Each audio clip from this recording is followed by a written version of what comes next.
Okay, Professor Hildebrandt here with another video for Macro Spring 2020, where I'm going to again work through some of the assignments that you submitted into Course 10. This one is on Chapter 17, International Trade, and you had a quiz. It was called 3B-International Trade. You had a quiz in Course 10. Now, unlike the unemployment one, there wasn't an actual problem with numbers per se, but I think that it would be helpful maybe if I draw a graph of what this problem is talking about and then kind of work you guys through this example this way. And so let's get started here. So this is going to be, hold on, it's a little bit. Sorry, guys. Okay, so this is going to be the domestic market. That's what this graph is going to represent. So this is the domestic demand. And let's see, I'll just stick with what the problem was. So this was the market for apples. Oh, I hate it how when I get close to the top it does that. Okay, sorry, they're for apples. And then here we had supply. And so the problem doesn't tell us, but let's just make up some numbers here. And let's say that maybe in the domestic market for apples, if there's no international trade, so we're closed off to trade, then maybe our price is $2 for a pound of apples. And maybe we're buying and selling 100 pounds a day. Okay, so that's what we're doing in the domestic market. All right, so there's this whole other market, though, that's taking place, and it's called the rest of the world. And so over here we have what's happening in the rest of the world. And the first question on this assessment told you, it said, what if the world price of apples is lower than the domestic price? So price in the world, again, we're just going to pick a number. I'm going to pick $1. So the price in the world market is $1, okay? If our market is opened up with free trade, the quantity purchased by domestic consumers would do what? Well, let's see how this affects our graph. So let me pick a new color. I'm going to come down here, and this is going to be the price in the world, and so it's a price of $1. Look, I know there's different variations of apples, but apples are still a fairly homogeneous product, and so if the price of the world apples is $1, most American consumers were just going to buy the cheaper apples. So this price of $1 effectively becomes the price in the United States when we open up to world trade. And so what it does is this point down here will now represent the quantity demanded by U.S. consumers at this lower price of $1. And this point over here will represent the quantity supplied by our firms. So maybe this is 200 and this is 25. Okay, so go back to the question. Question 1, if the world price of apples is lower than the domestic price, which it is, then if the market is opened up with free trade, the quantity purchased by domestic consumers will do what?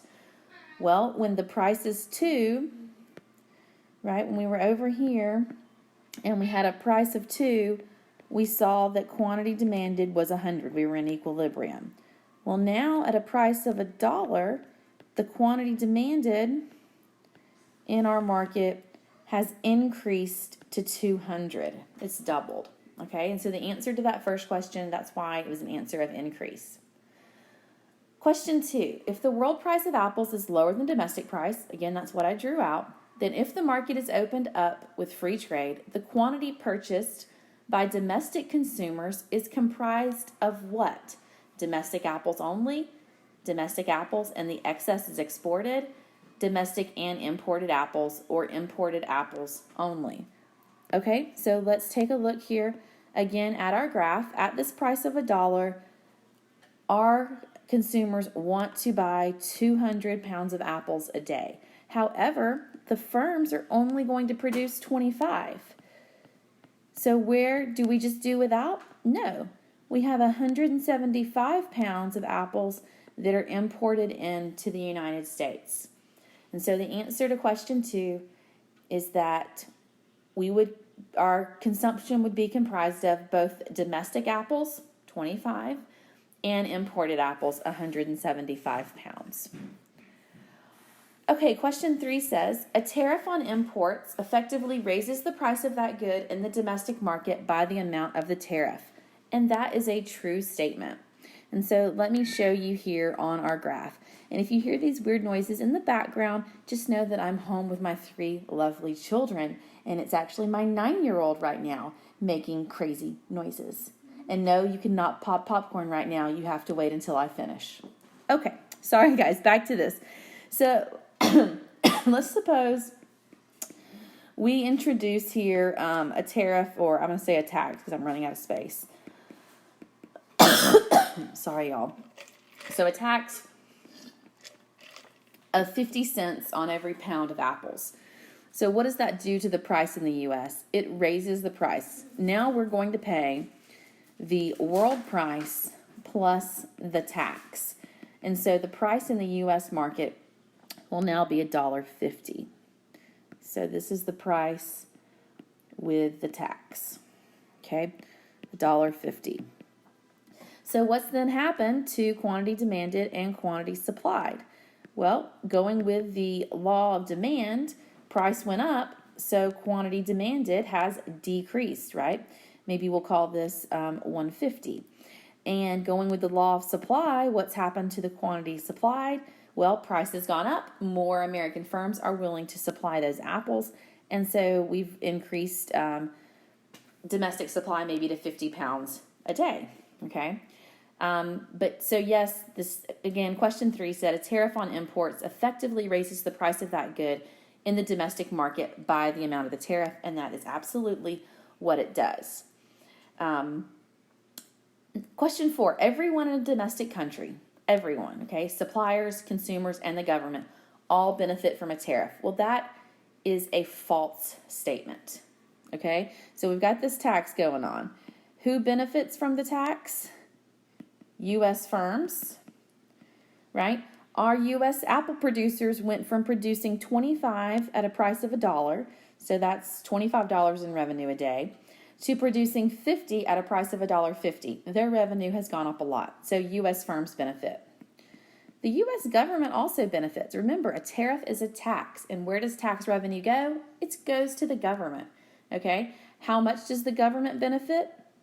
Well, it's the amount of the tax multiplied times the quantity of the imports, okay? And so we can actually figure out the imports here. Again, at this price of $1.50, U.S. firms, sorry, my graph's a little off, but U.S. firms are willing and able to supply 50, and consumers, though, want to buy 150. So that difference of 100 represents the quantity that's imported at the price of $1.50. So the difference here, I'm going to get a different color, maybe orange. So this rectangle right here, this represents the government revenue that the government receives because it's the amount of the tariff, 50 cents, right, times the quantity of the imports. And how do we get that? Again, we subtract quantity demanded at that price. We subtract quantity supplied from that. And so that gives us the quantity of imported apples that we have. But who doesn't benefit from this? Because we were making our list. We don't see consumers benefiting. Consumers were better off when the price was lower at $1 and they were happier and able to buy more apples and consume more apples. The next question was just talking about the comparative advantage in sugar. That was related to the video that you were supposed to watch. And then the last question just said, if a tariff is high enough, it's possible to increase domestic price so much that the quantity of imports falls to zero, and that is a true statement. If we instead had imposed a tariff of $1, if that was our tax, was equal to $1, then it would raise the world price up to the domestic price, and then we would be back in our domestic equilibrium where consumers only wanted to buy 100 and firms were willing and able to supply that. Therefore, there would be no need for imports at all. Okay, so I'm done with this one, but again, if you have more questions, you guys, please let me know.